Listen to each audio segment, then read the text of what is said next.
Welcome to the 3 a.m. podcast. My name is DJ. My name's Charlie. My name is Sean.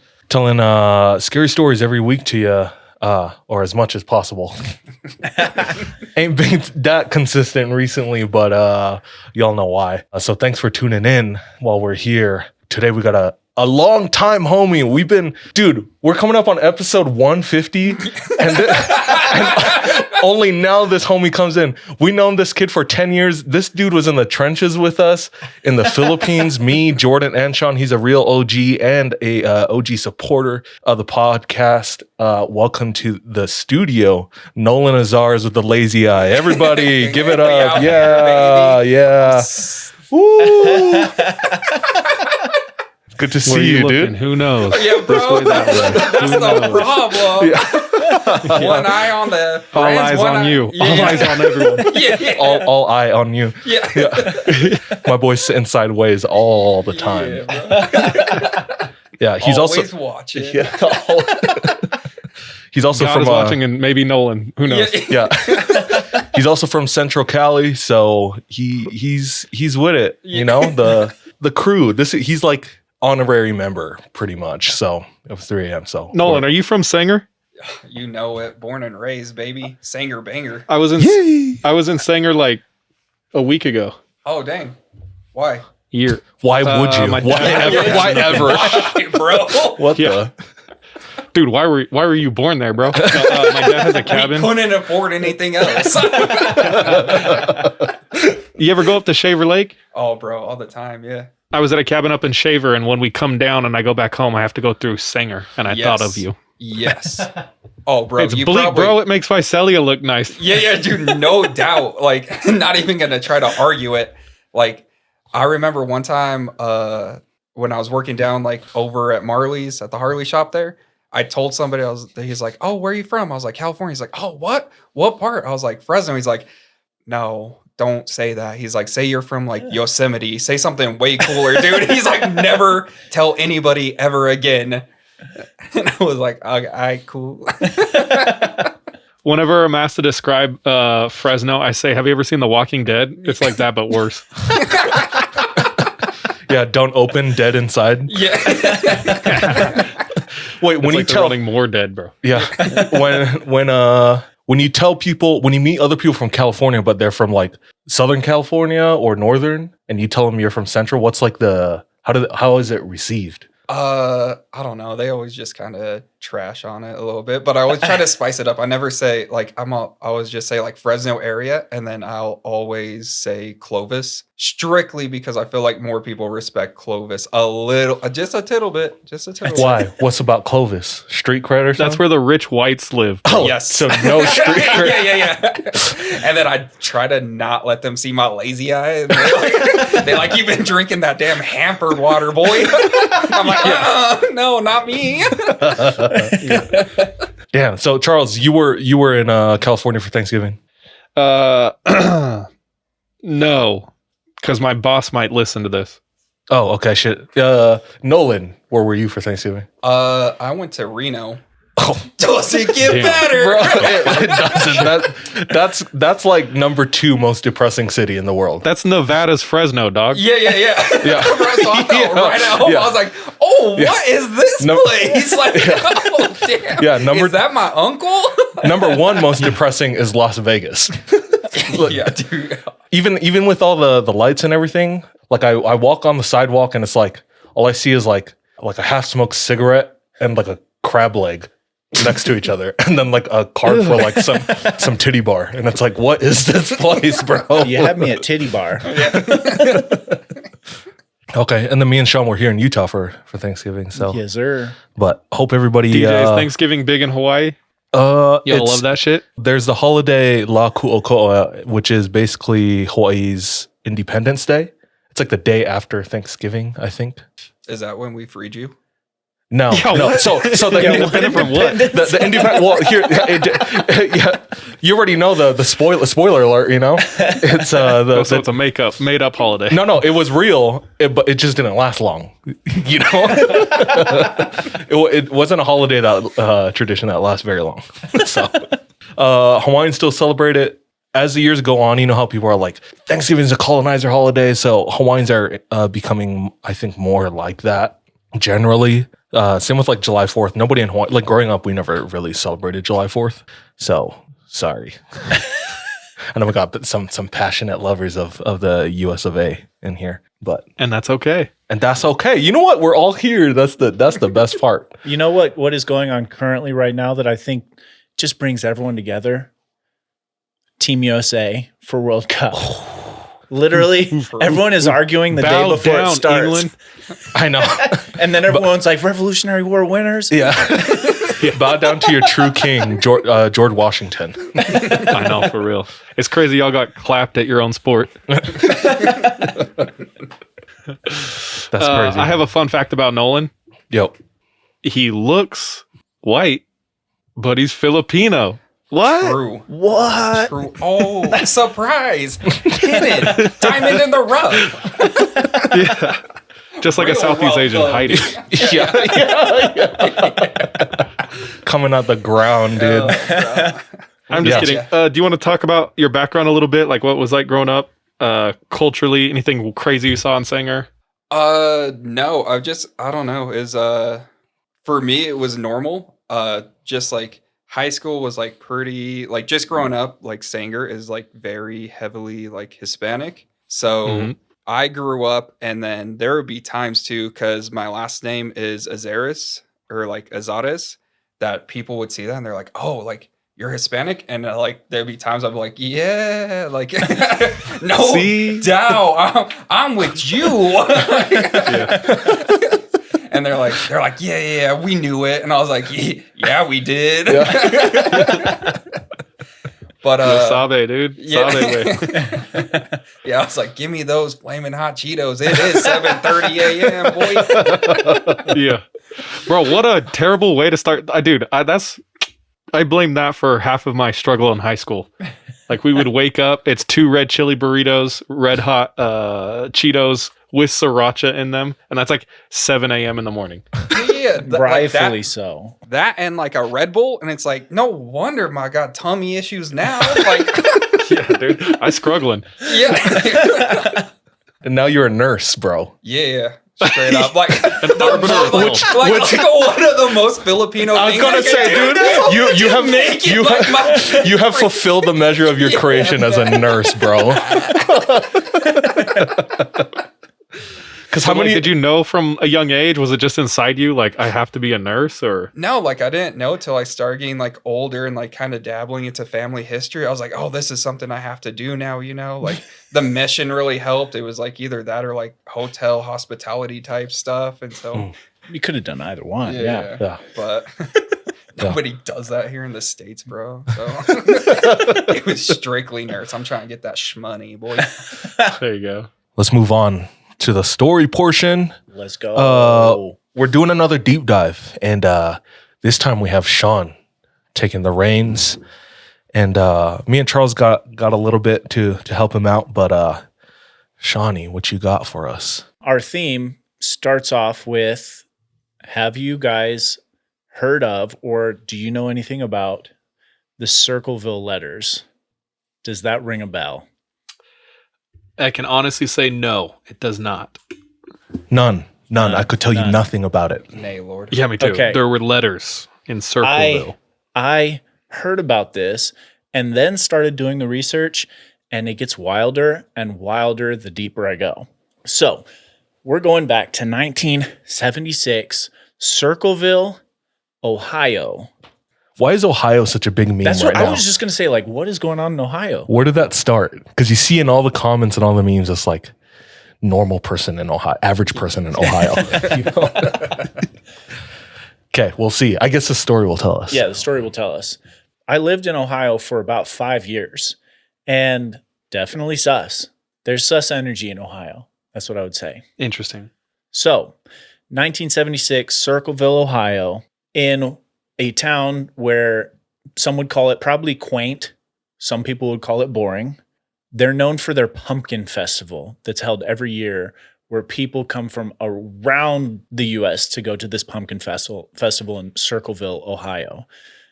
In 1976, though, someone who was living there whose name was Mary Gillespie receives a letter with no return address, postmarked from Columbus, Ohio. So for a little reference, Circleville is about a half hour south of Columbus, Ohio, and Columbus is in the center of Ohio. So we're talking middle of Ohio, basically. Postmarked from Columbus, Ohio, no return address.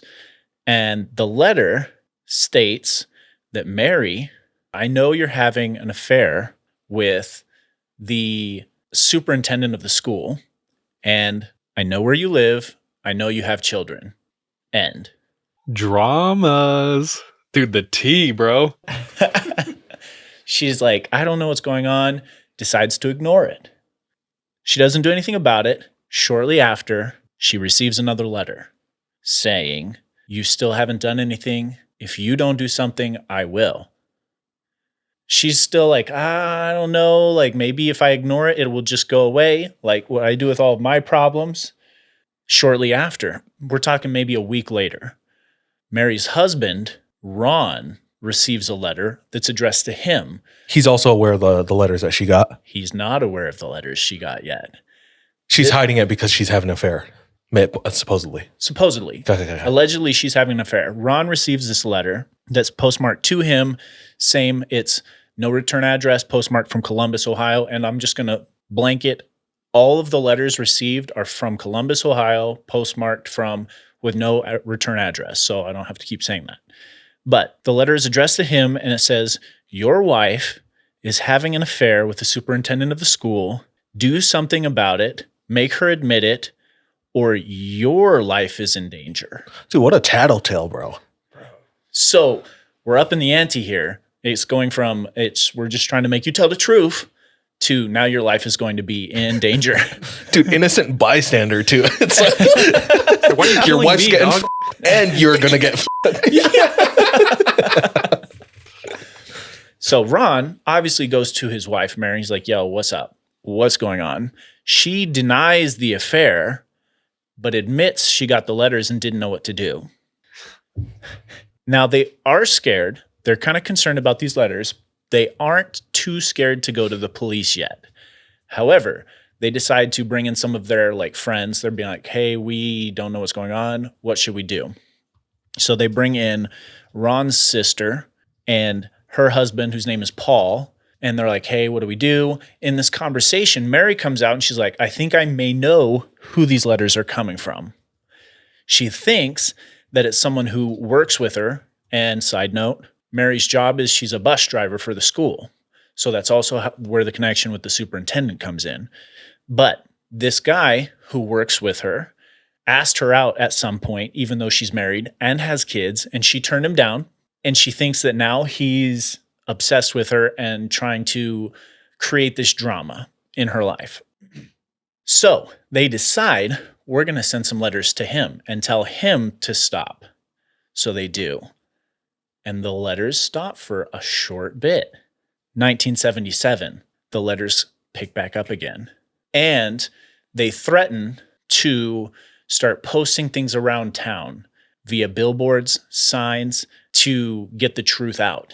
like pictures, videos, GIFs on a GIFs, telephone bro. pole.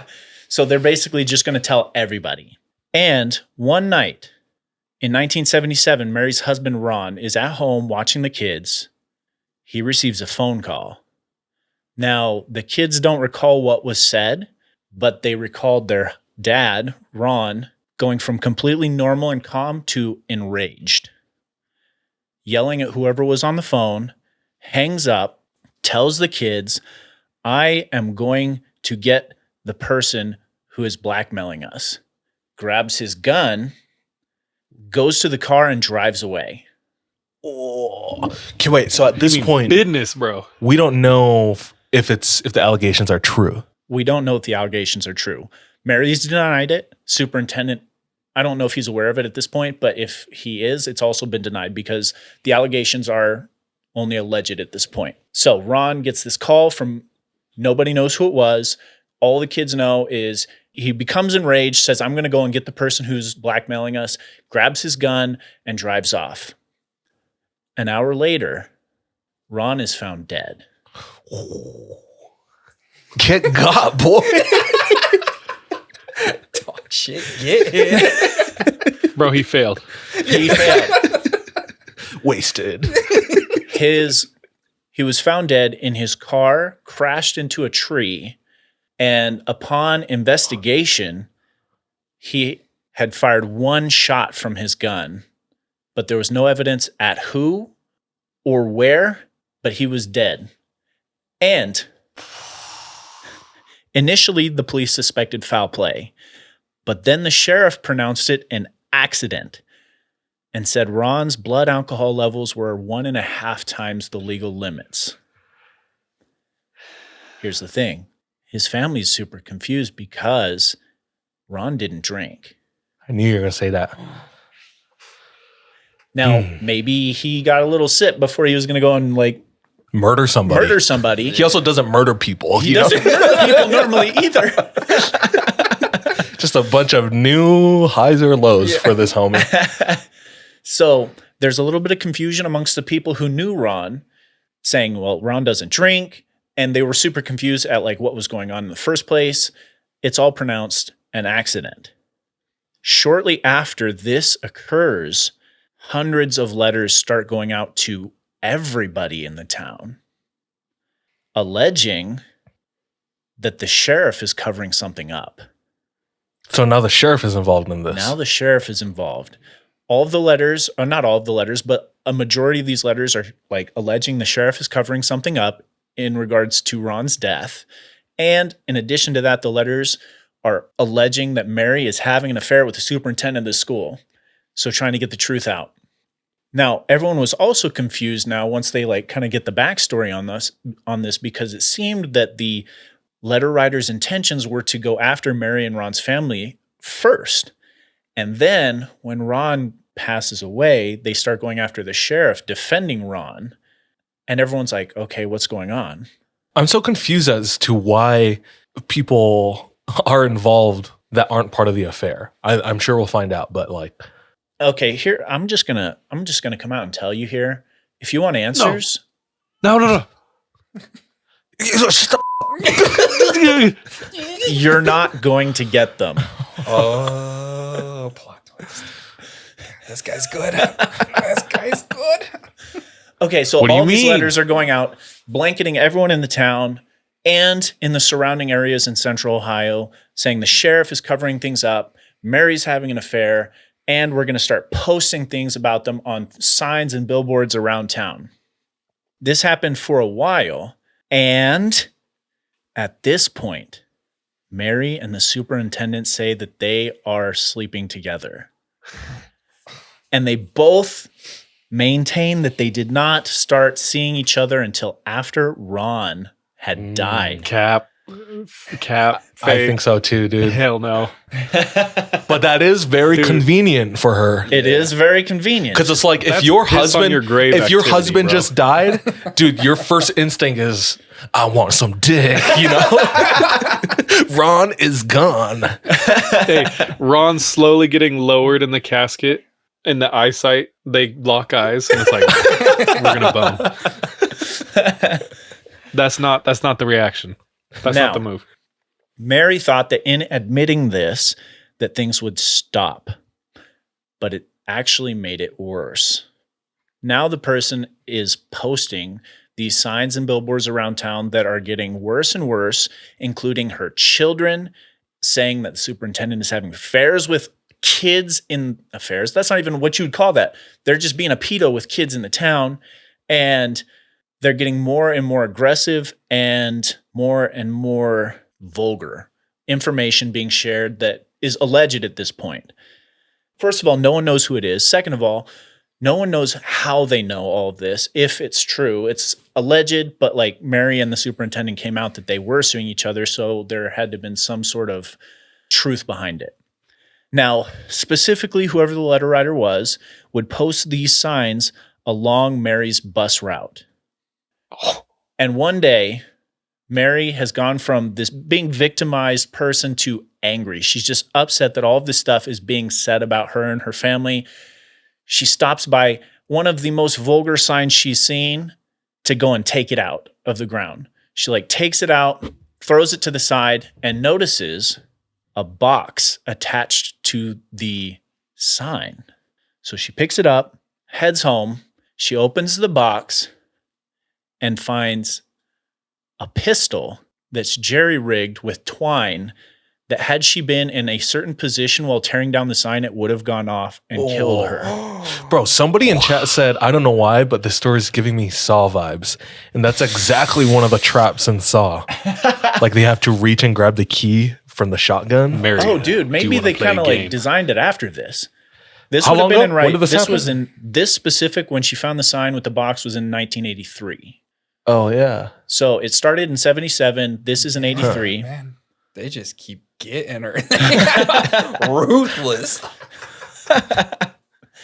So luckily, she wasn't standing in a certain position when she grabbed the sign. It didn't go off, but she immediately calls the police. Now, upon further inspection, the police noticed that whoever had set this booby trap up had tried to file away like the VIN number on the gun, but they did a poor job of it.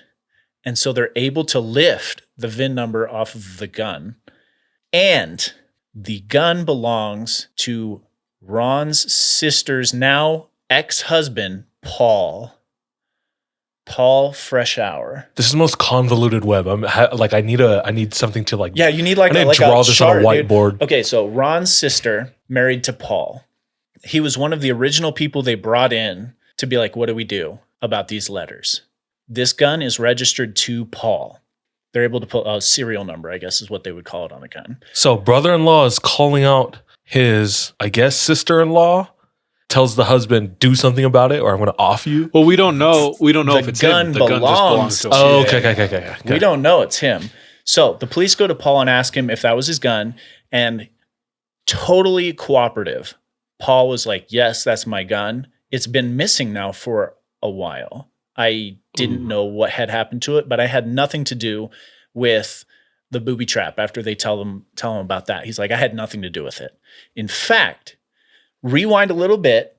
When Ron had passed away, Paul was one of the primary people going to the sheriff saying, this is foul play. Why are you saying that this is an accident? You need to look into this. So he has somewhat of an immunity with his alibi. He yes and no. So Paul, the gun is registered to him. Sure. He works in Columbus. And the signs that are made are all easily obtained materials from where he worked. And in addition to that, they had him do a handwriting test. And it wasn't a typical handwriting test. For some reason, the sheriff decided to give him one of the letters and say, you have to copy this. That sounds easily gamed, bro. Easily I was going to gamed. say, yeah. It's like, hey, don't write it like this. Here's what it Oh, yeah, exactly. Good luck. All of that put together was enough for a jury to convict Paul Freshour 7 to 24 years in prison. Oh, that sucks. Now, I have a picture of him. Like, I found, like, Deej, I posted it in the... this one? Yeah, that's him. Okay, Sean got this tiny ass picture. Dude, I don't know why he's so small, bro. So, All right, there we go. He looks... I know, he looks so sweet, he dude. looks like not a bad Friendly, dude. dog. I know, it's a me, Mario. Paul ends up going to jail, finds himself in solitary confinement. Oh. The letters continue. Oh. So he has an accomplice because he's guilty, right? That's what everyone is. That's what everyone thinks. That's what everyone thinks. His cell is searched multiple times for any letter writing materials, never found anything. Eventually, 7 or so years into this prison sentence, he goes up for parole.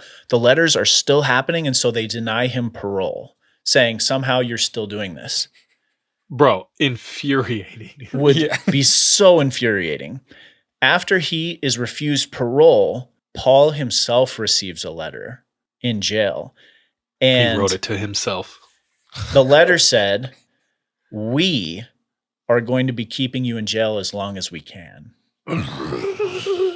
That sucks, dude. What would you do in prison? And it claimed that there were Well, he's in- nothing. I'll tell you. He's in- Absolutely nothing. Weeping wail and gnashing of teeth. Deal with it.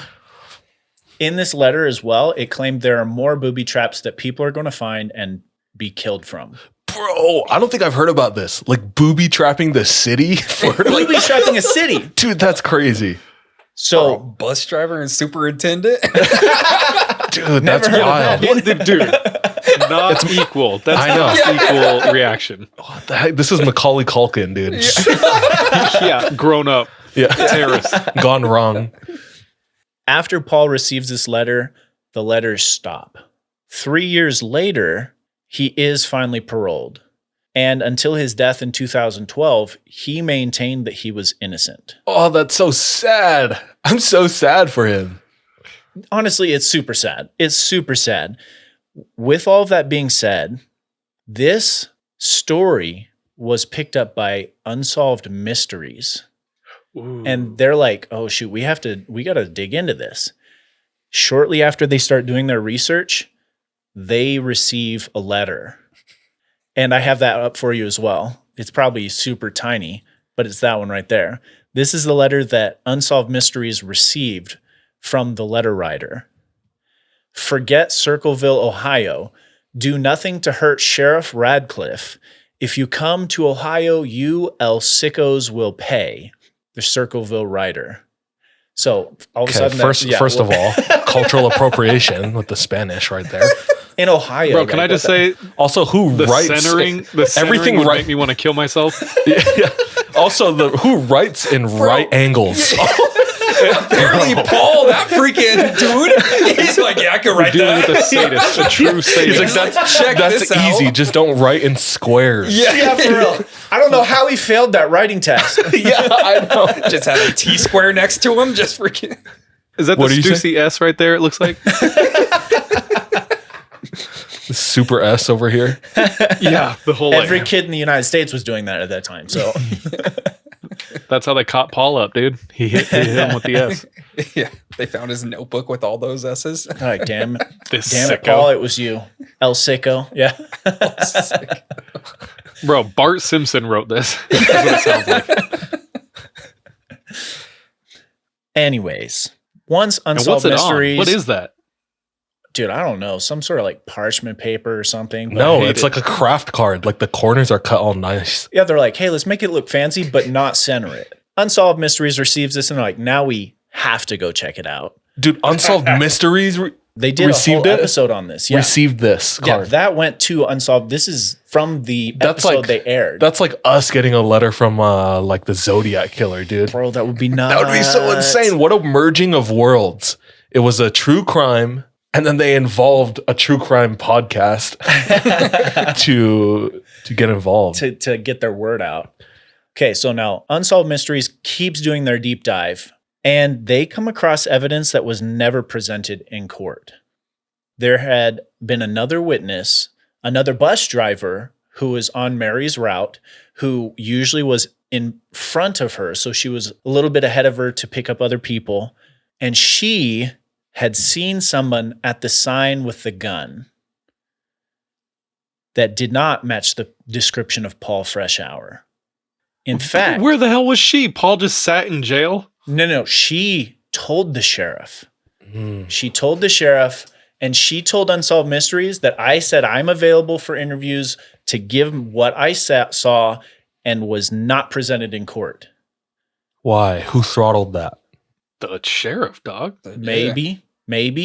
Like I said, if you want answers, this is the wrong place to be because Ugh. even Unsolved Mysteries does not have the answers. But they do have the fact that this other bus driver witnessed someone else by the sign, and when they drove past, this person turned their back to them to face the forest so that they wouldn't be like recognized. But they did notice this person was large and blonde. And Paul Freshour is small and not blonde. Damn, my boy got. Oh, That's the only time dirty. that's an advantage in life, bro. He's like, your privilege is that you don't have any. In addition to that, she said that this man was next to a bright yellow El Camino. Paul didn't have one of those, obviously. And this is just a recreation from the episode, this picture that I got for you. I was going to say they got picture evidence too. I was like, damn, bro, it's right there. How do they not know? Grab him. Okay, so Unsolved Mysteries airs the episode. Nothing happens. Like, there's no like aha moment where everyone's like, oh, this was so-and-so, not Paul. And as far as the law is concerned, Paul is the one who did it. He was put away, ended up getting out on parole, and that's the end of their story for the law. However, there are 3 additional suspects that have been suspected by people who aren't within the law force in Circleville, Ohio. A is the superintendent. B is in the initial person they suspected was the person who asked Mary out and was turned down.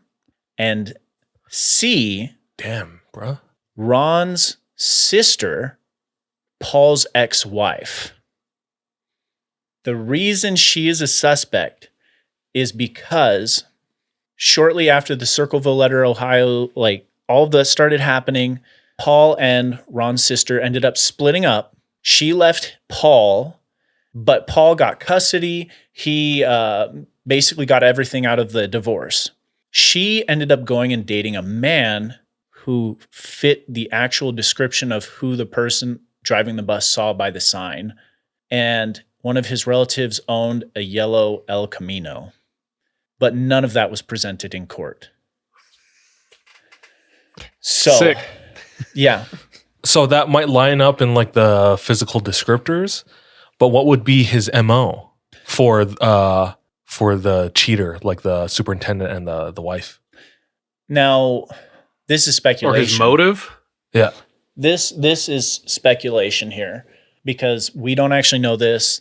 Honestly, there is no answer to this like story. Like the police won't reopen the story or the case. This, in their minds, Paul did it. This is what I think happened. Oh, Sean's take. Let's hear it. I think that initially it was the person who got turned down by Mary, and he was the one sending letters to her.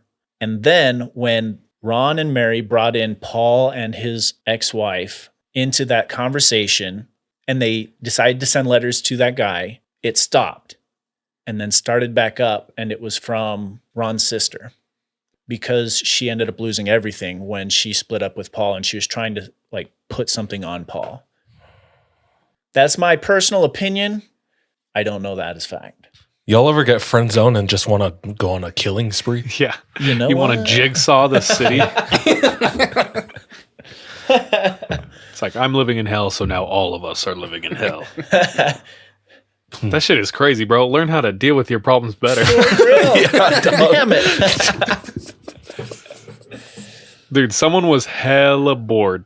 Straight up. They're like, wait, a random ass lady and guy are having an affair? Wait, a bored person in Ohio? Yeah. No way, bro. Start That to shit finish, is though, wild. was 20 years of people being harassed by whoever the letter writer was. Bro, So- talk about twists and turns. You have letters. You have booby traps. You get unsolved mysteries in, and then they get another letter. And Incredible. they didn't actually help solve it either.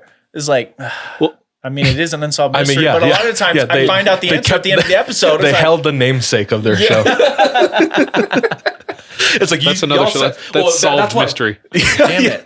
I need to be watching that. Well, the killer episode. knew that. The killer knew that. He's like, I can't send this to somebody who solves the mysteries. Yeah, it needs to be unsolved. Damn. No, that the logistics of that is so crazy. Sending it to Unsolved Mysteries years later. Yeah. That really is like if we got like digs on like Gabby Petito, like in the like now. Yeah. Also, there was something that was alleged that like pointed more to like Ron's sister. Apparently, when Unsolved Mysteries got involved, she went and told Mary, don't go and talk to them. Like, don't go and interview them or be interviewed by them. And then she went and staked out where Unsolved Mysteries was doing their interviews and kept tabs on who was going and talking to them. That's Now, that's- unhinged, bro. Suspicious and doesn't say that that's who it is, but like, why would you do that if you weren't like directly involved, in my opinion? So sorry, you're not going to get an answer here. It's infuriating, and it's also so wild. Like also people setting up signs could never be caught. Like no one noticed anything besides this bus driver. Wild, bro. Did homegirl and the superintendent stay together? I actually don't know. That'd be wild. The story kind of like goes from her to Paul as like hella disrespectful to Ron, dude. dude, good guy Ron, yeah. I know.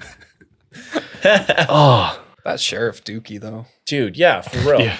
Honestly, there's a bunch of other crazy stuff that came out about people in this story as well. Like the sheriff was accused of other things. The guy who initially like asked Mary out was then later accused of like minor, what's something I can say and not get like. Yikes. Did you say And minor? he's actually a grape of a minor. Oh, I was like, bro, I thought that's you not meant a minor. minor That's pretty crime. major. Yeah, dog. what is a I was minor like- grape? No, grape of a minor, and he's actually on the run to this day. Like, Ooh, caught. Dude, damn. What? these So, people like- suck. Bro, Yeah. Ohio. Bro, yeah. So wild. Like, Holy. and then there's layers to layers that like I'm probably not even covering. This I'm is sure. This is crazy. This whole topic of people working behind the scenes, working anonymously, they have so much power, like pulling the strings. Everything's in pandemonium, but they like are just staying hidden and running the show, dude. It's honestly impressive if you say like It is pretty impressive. up, but impressive. Yeah, disgusting. Yeah. We have a little bit more pull than Unsolved Mysteries. So if any of our listeners have any answers, please send them in. Let's get this solved. Yeah. Yeah. Justice for Paul. For Honestly, real, though, and for Ron. and for Ron. Let's take this bastard down. Yeah, dude. Let's finish what Ron started, you know? Alcoholism. What he couldn't finish. and just play. His drink. It's- Dude, that was crazy. Yeah, it was a wild ride. Can I go next so that I can go help with baby? I hear her crying. Yep. Go for it.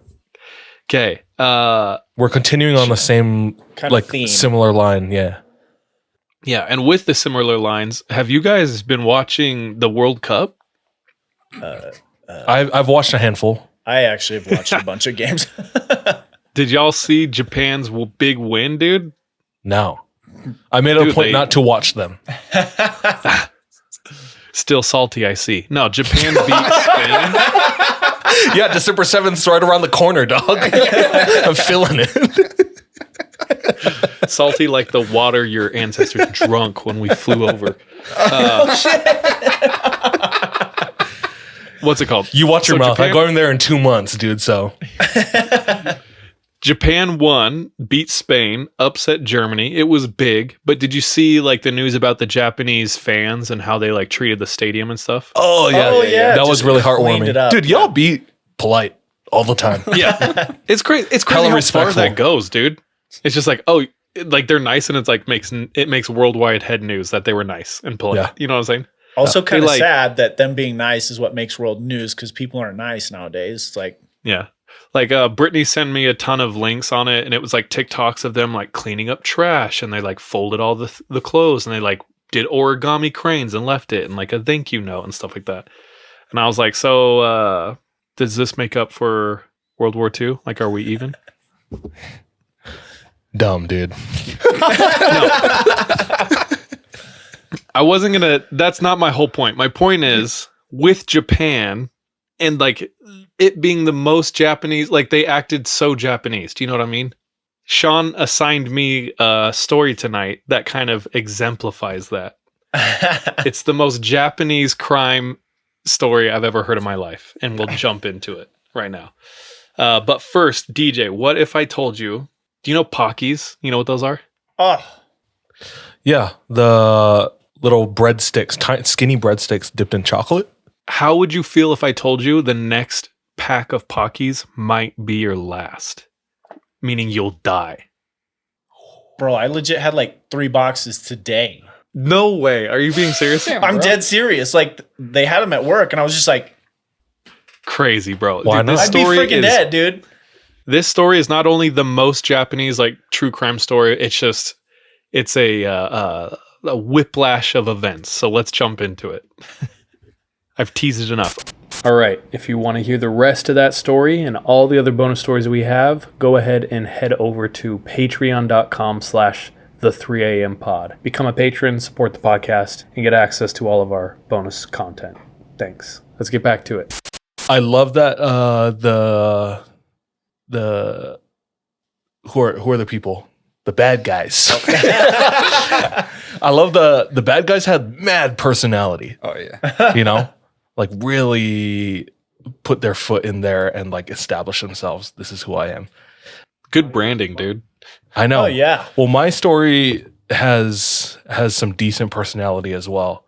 You can tell how unhinged the person is writing it. Like you know, I mean, all these people have something wrong with them, but this one I feel like it shines through a little more that this is a like legit crazy person, not just like a crime mob. Like anyway, this Real one, quick, DJ, go before ahead. you get into yours, I'm gonna have to let you guys go. You got a dip. Baby's still Okay. crying. Yeah, I gotta Okay. go help. Are Do you your able thing, to boy. like take my camera off and stuff? Yeah. So I'll just sign out. Sean, thank you so much. Nolan, thank you for joining. Listeners, chat, I appreciate all of you. Next time we need to talk about the bump we had in downloads because it's pretty insane. Oh yeah. Significant. But DJ, I'm excited to listen to your story back later Yeah. when I do the videos and stuff. But I Of love course, you dude. all. Bye, love everyone, and be safe. Thanks for coming through. Okay. Peace. Goodbye. And then there was us, the three. I'll try to get through this decently quickly. You're a young family and you're starting to get some money in the pocket where you can start investing in some properties, but somebody's working against you and taking it weirdly personal. You're just trying to buy another house, investment property, and as soon as you get in there, you're getting weird threats, and that's the premise of this whole story. And this is super recent. It only happened it started 8 years ago. Wait, that recent? So 2014 in June, we have Derek and Maria Broadus. It takes place in New Jersey, northern New Jersey. Derek gets a promotion at his job that's in Manhattan. This place is about 45 minutes away from New York City. And they buy their second home. It's in a town called Westfield, New Jersey. They're really excited. And I have a picture of it here. If you're just listening to us, it's a fairly large house, 2-story, 6 bedrooms. It's like olive in color with white trim. They have a couple of kids and they're excited to move in when they receive a letter. And the letter reads, 657 Boulevard, address of the home, has been the subject of my family for decades now, and as it approaches its 110th birthday, I've been put in charge of watching and waiting for its second coming. My grandfather watched the house in the 1920s, and my father watched it in the 60s. It is now my time. Do you know the history of the house? Do you know what lies within the walls of 657 Boulevard? Why are you here? I will find out. Creepy. Super, dude. Yeah. Like the family hasn't even moved in yet at this point. They're like doing some renovations, staying at their old house, and they're like visiting it back and forth. And they get this letter. The letter continues. It says, who am I? Hundreds of cars pass by the house every single day. Maybe I'm in one of them. Check all of the windows that can be seen from 657 Boulevard. Perhaps I'm in one of them. And the letter ends with, welcome, my friends, welcome. Let the party begin. And signs it as the Watcher. Ooh. So, I think one of our listeners sent in this story. Sean also found this story, and I think I read over this story a long time ago. I don't know if we breezed over this or had We may have like even briefly mentioned that it existed. Yeah. So this is known as the Watcher. That's how the story is known as the Watcher of the Westfield house. So they receive this letter, and you can tell from the first letter, like the Watcher is showing interest in the family. Nothing particularly malicious, but creepy to begin with, right? Immediately, the Broaduses reach out to the police. They come through, they take a look at the letter, and their guess is as good as the Broaddus's. You know, they don't really have any more information than that. So they're kind of like, okay, we have this on file. We'll continue to watch out for this with you guys. And it seems like they actually mean it. Like, we'll monitor this with you guys. Please keep us in the loop. But right now, like, this is all we have, so we can't really help you. A smart move that the Broaddus's do is they reach out to the previous owners, which are the Woods. They ask the Woods, hey, we had this happen. Does this ring any bells? Is this familiar? Have you had this happen to you guys? And the Woods say, we actually received one weird letter shortly before you guys arrived, just involving us, like not talking about you guys at all. We thought it was a joke and we just threw it away. We didn't really pay attention. And that was it. And we're getting out of the house soon. So we're like dipping. Yeah, we're not going to deal with this. Problem. Yeah. Yeah. So that was that, kind of a dead end. The police did tell the Broaddus's to keep this private. Don't share this to anybody, any family or friends, especially like neighbors, new people. So we'll just take it step by step here. They're connected with a Detective Lugo, who's helping them out. And right now they're just kind of monitoring, trying to carry on when letter 2 arrives. And let's just get straight into the second letter. 657 Boulevard is anxious for you to move in. It has been years and years since the young blood ruled the hallways of the house. Have you found all the secrets it holds yet? Will the young blood play in the basement? Or are they too afraid to go down there alone? I would be very afraid if I were them. It's far away from the rest of the house. If you were upstairs, you would never hear them scream. Will they sleep in the attic? Or will you all sleep on the second floor? Who has the bedrooms facing the street? I'll know as soon as you move in. It will help me to know who is in which bedroom. Then I can plan better. Ew. All of the windows and doors in 657 Boulevard allow me to watch you and track you as you move through the house. Who am I? I am the Watcher and have been in control of 657 Boulevard for the better part of 2 decades now. The Woods family turned it over to you. It was their time to move on and kindly sold it when I asked them to. I pass by many times a day. 657 Boulevard is my job, my life, my obsession. And now you are too, Broaddus family. Welcome to the product of your greed. Greed is what brought the past 3 families to 657 Boulevard, and now it has brought you to me. Have a happy moving in day. You know I will be watching. So this one is coming with threats. Yeah. Like bet, you know, like egging them on. Yeah. And they have not even moved in yet. Do you move in at this point? Like you have all the renovations finished? Let's say they had it finished. Yeah.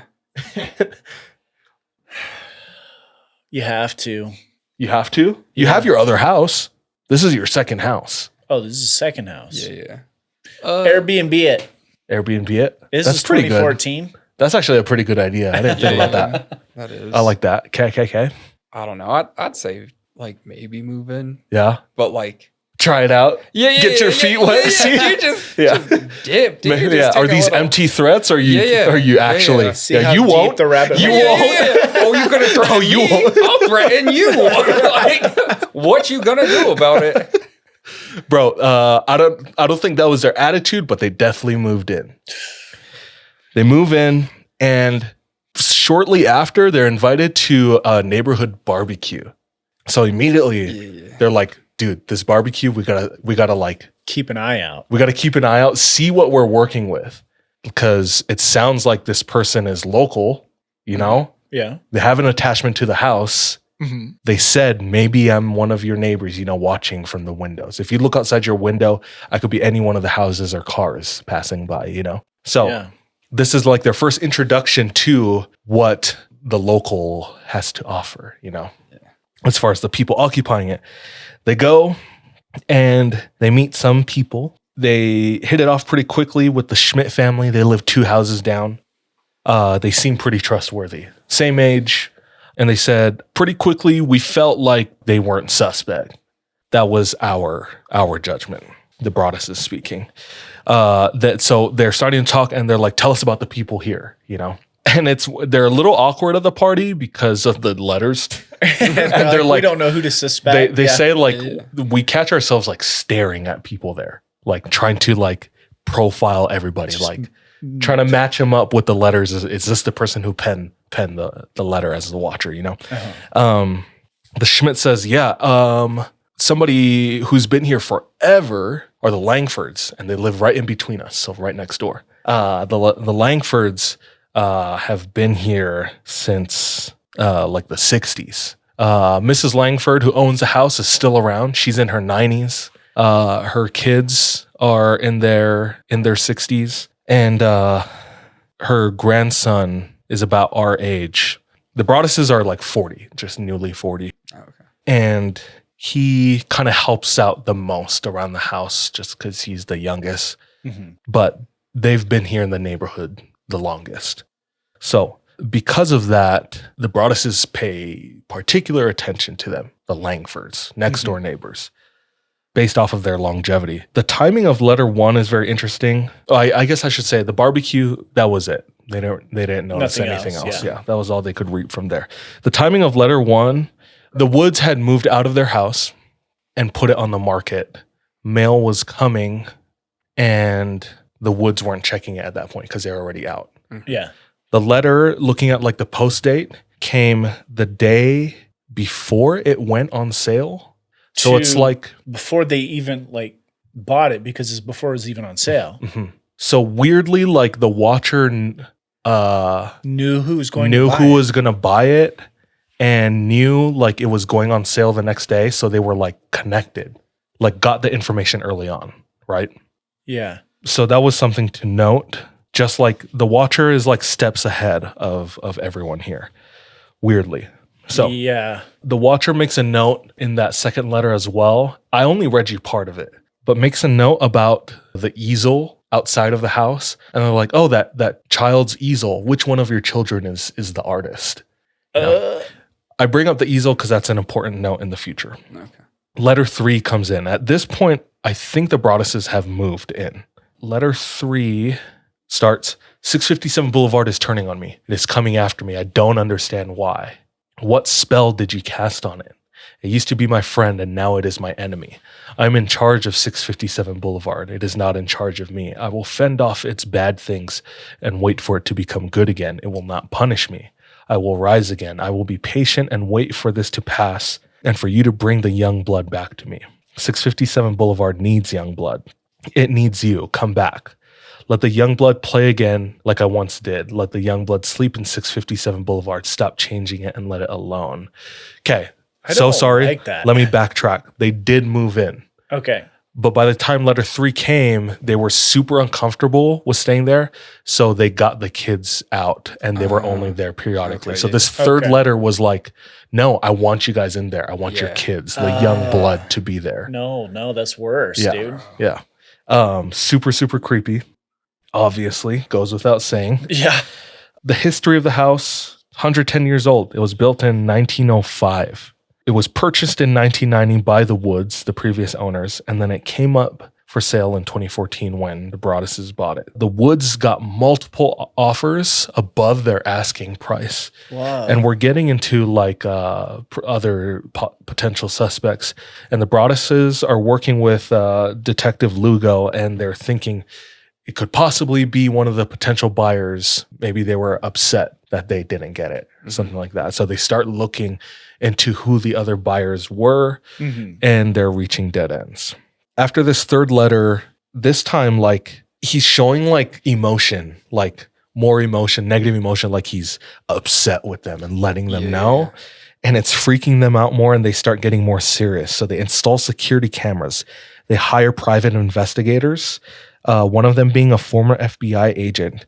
And the PIs run background checks on the Langfords, the next door neighbors. Oh, yeah.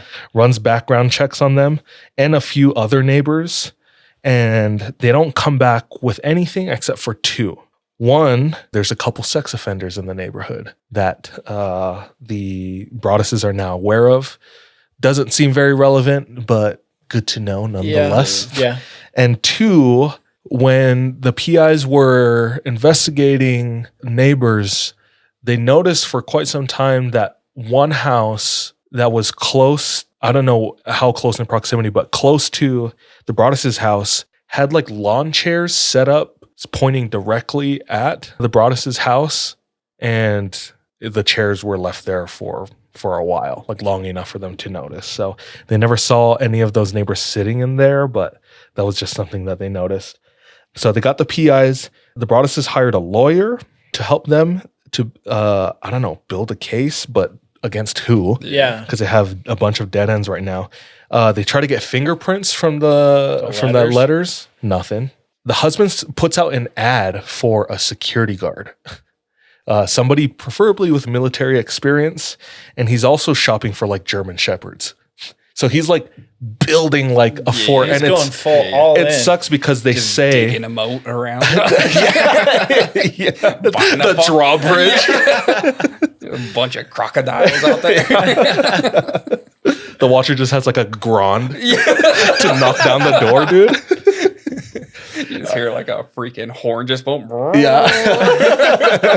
Gondor calls for aid. All right.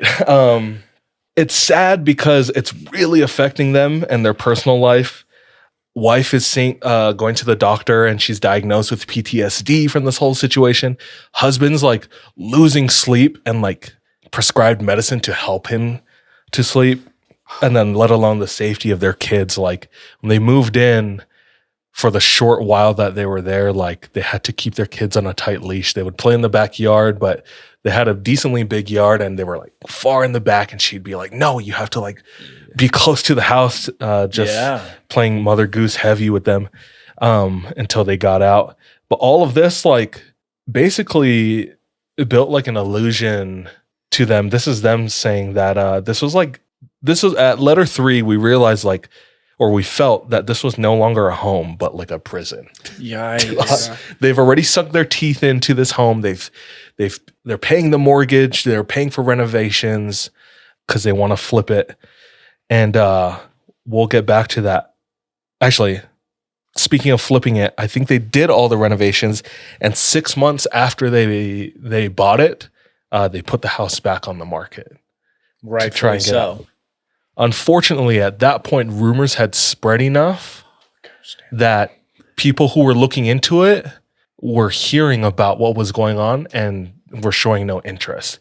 So they put the house back on the market and they weren't getting any offers. Nobody was biting. No. When previously they were, from the woods, right? Yeah. So super unfortunate.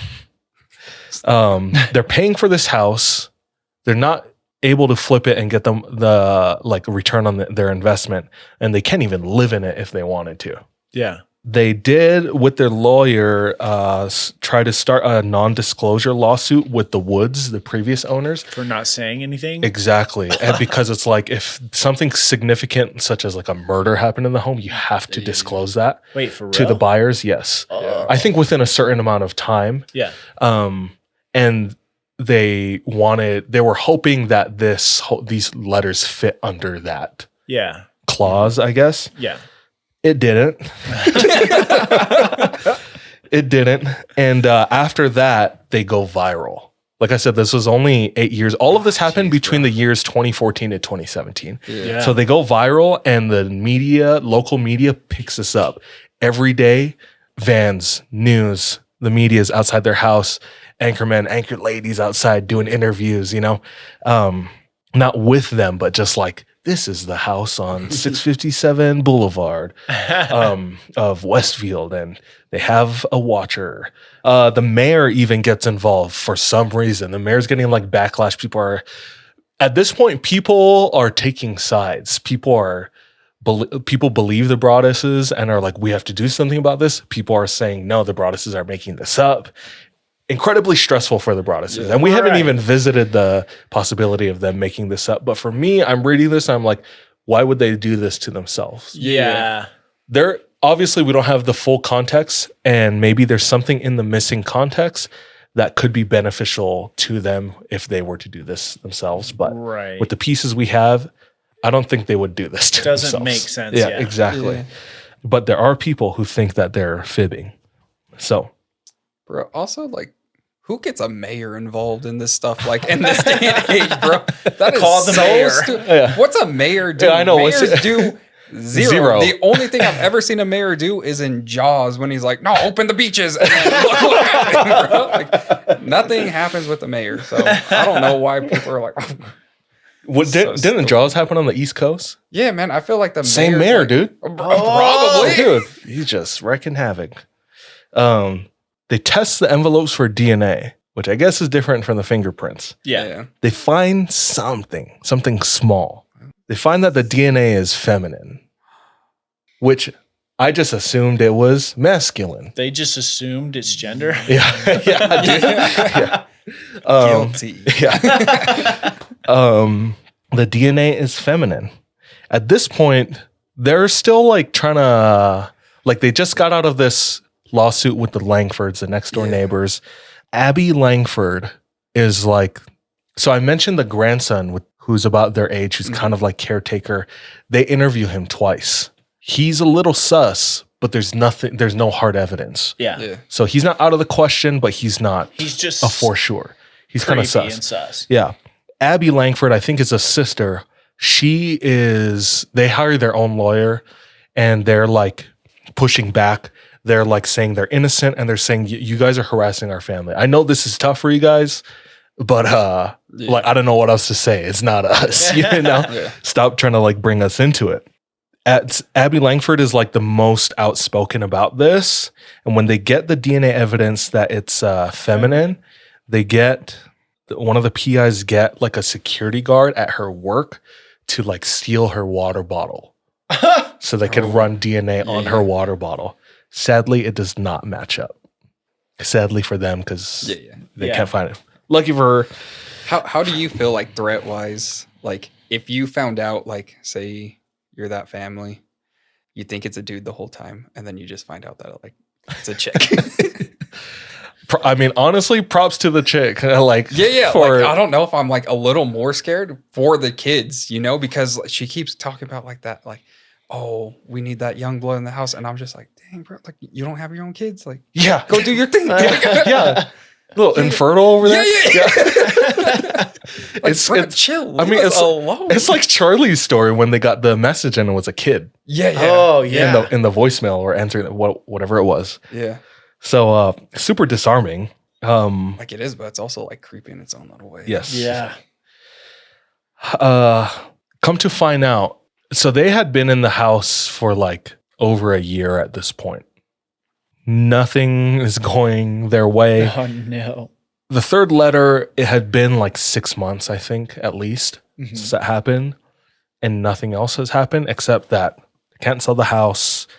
Media has coverage and their life is a living hell. But it's so sad. But come to find out, before they had moved in, another family on the same street had received a similar letter again from the watcher.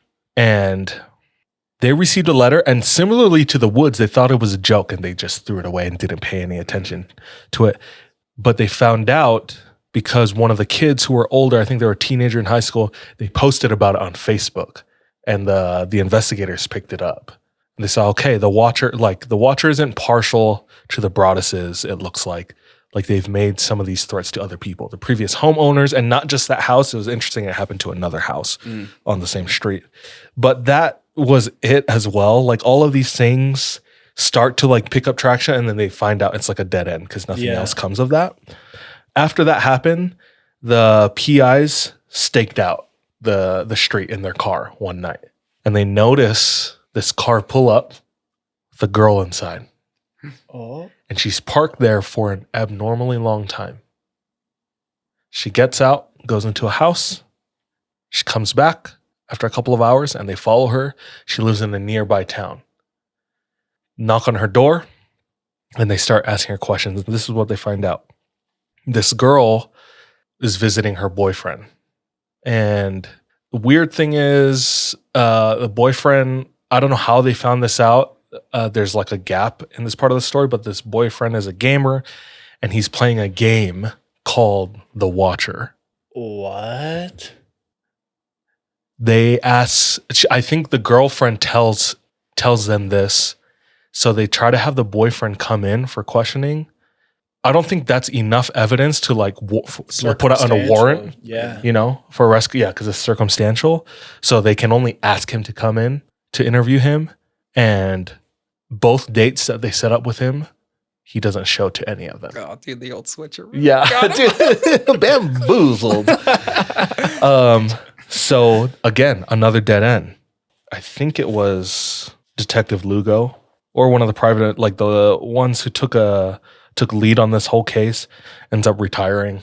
He's like, I'm done with After this that, shit. he's just done. Yeah. Pours kerosene on his head. Yeah, dude. Nobody's able to find anything in any of these stories. That's the theme. So eventually, they can't find buyers, so they open it up for rent, and they do find renters. The renters are reluctant. They're fully aware of this, but they move in nonetheless. And fortunately for them, they get no threats from the Watcher. So, letter 4. Letter 4 comes in. You wonder who the Watcher is. Yes. Turn around, idiots. Bro, just like the Japanese one, just scathing. Turn around, idiots. Maybe you even spoke to me, one of the so-called neighbors who has no idea who the Watcher could be. Or maybe you do know and you're too scared to tell anybody. Good move. I walked by the news trucks when they took over my neighborhood and mocked me. I watched as you watched from the dark house in an attempt to find me. Telescopes and binoculars are wonderful inventions. 657 Boulevard survived your attempted assault and stood strong with its army of supporters barricading its gates. My soldiers of the boulevard followed my orders to a T. What? They carried out their mission and saved the soul of 657 Boulevard with my orders. All hail the Watcher.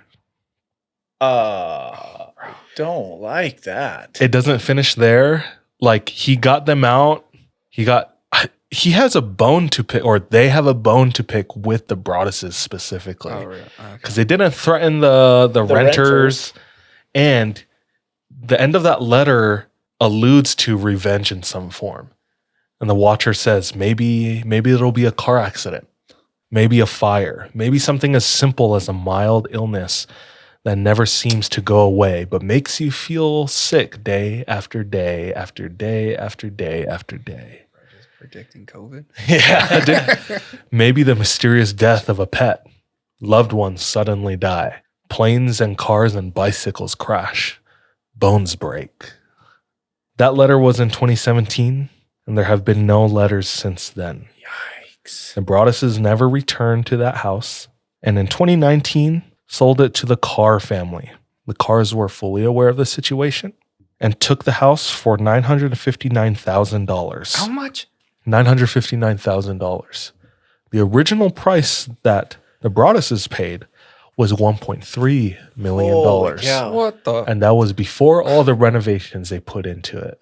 Bro, you got the money. So they got net negative on this house. Hard bro. negative, I would have yeah. went so hard negative and just bulldozed that whole thing. Like, oh, you like this house? Oh, let's just Gotcha.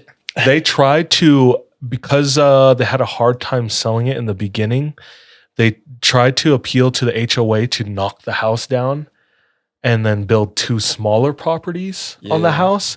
HOA denied it. Bro, because that's HOA. HOA don't do nothing. HOA is the Watcher, dude. Yeah, I wouldn't doubt it. Dude, it felt like maybe Hot Fuzz or yeah. Truman Show, you know, like everyone's in on it, you know? I was gonna say the realtor, whoever because they're the ones that like kind of approve everybody, or like, you know, they're the ones they that knew get before they even applied, or So I feel like they're not like, they might not known about the Broadduses. Is that who it is? Yeah, Right? The family. Yeah. But they were maybe looking for a younger-ish family, some family with kids Young and stuff. blood. And so they're like kind of like going through, and then they'll like choose like, oh, to the woods, like, oh, like never tell them about the other offers. Just be like, oh yeah, we just got this offer from this. This is a really good one. This is the highest one we got. Makes me want to know what the case is against the Broadduses. The camp that was like, no, the Broadduses are, I guess, at fault to some extent. Yeah. Since they were the only ones that were targeted. The Carrs, who purchased the house in 2019, Nothing.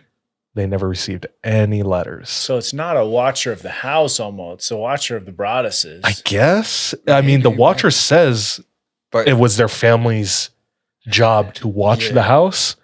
But like all of these threats were only going to the Broadduses. There's like a disconnect there, you know? yeah. So, somebody in chat said the spooky realtor scares new homeowners out of the house is so Scooby-Doo. The Broadduses really said, Let's see who they like, got out of there right quick, dude. Jinkies. But that is the story of the watcher of the Westfield House, New Jersey. Oof. So, like I said in the beginning, like these letters, this person's crazy, you know, the way they write almost feels like the Riddler. Like something's wrong in your head, bro. Like all of these stories we've shared tonight, something's wrong with these people. But this one like had a personality of like an actual like madman. Yeah. The Japanese one was just like, they were just like the boys, you know, like getting together on a Saturday, having fun with it, you know. Let's troll the police. Troll the police. Y'all like candy? Not no more. Not no more. But yeah, Sean, great topic. Mildly infuriating to not get none of these stories have closure or answers, and sometimes it's fun that way for stories' sake, unfortunately, for these people. But they made it out. They might have not gotten their bag, but I don't know. Sounds like they're doing well enough. They got their lives. Yeah. It's like that last comment. What's anything to add, brethren? No. Good episode, solid episode. We've been doing short ones just because Charlie and Baby, understandable. I mean, he had to dip early tonight, but I'm glad we got to get in some solid stories tonight and a decent opener as well. Yeah. Happy holidays to everybody out there. Thank you for tuning in again. Thank you for your patience as we navigate this new chapter in our life. Yeah. Well, I mean, yeah, the holiday season is always busy for everybody and us, and we don't have the best track record with like being consistent in the holidays, let alone having a new baby in the mix. True. So thank you for your patience and support while we figure that out. We're trying our best, but love y'all. Hopefully we'll see y'all next week. We'll see.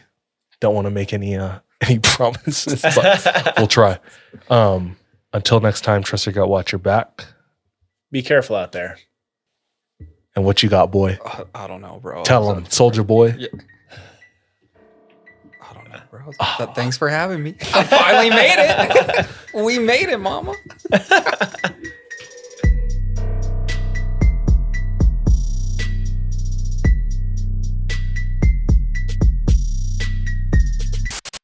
Hey, thank you so much for tuning into this episode of 3 a.m. If you want to support us, visit our Patreon where patrons have access to exclusive content. If you're not able to support us monetarily, don't worry. This episode is on us. You can still rate and review us on whatever platform you listen to us on. It really does go a long way. You can also follow us on social media. Our handle everywhere, including Patreon, is the 3 a.m. pod. Finally, do you have any scary stories? If so, submit them to our website, the3ampodcast.com. We love any audio or visual aids that can help bring your stories to life. So file uploads are welcome with your written submissions. We're anxious and excited to hear from you.